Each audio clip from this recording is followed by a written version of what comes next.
Bularga уже ikkita protsedura qilganmiz. Sizda qanday o'zgarish bo'lyapti? Mana ikkita protsedura olganingizdan keyin o'zgarishlar qanaqa bo'ldi? Allohga shukr. Yaxshi, o'zgarishlar yaxshi. Oldin qiynalib yuruvdim. Kasalim o'tib ketmasmikin deb, yo'q. Mana ikkinchi protseduradan keyin ancha o'zgarish sezdim.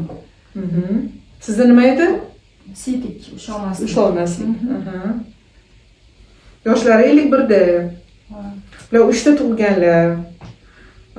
Mana shu 1-2 yildan beri shunaqa qiynalib yurganlar. Xo'p.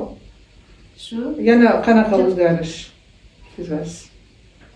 O'zgarish endi shu o'zimni problemam bo'yicha yaxshi, hammasi yaxshi ketyapti.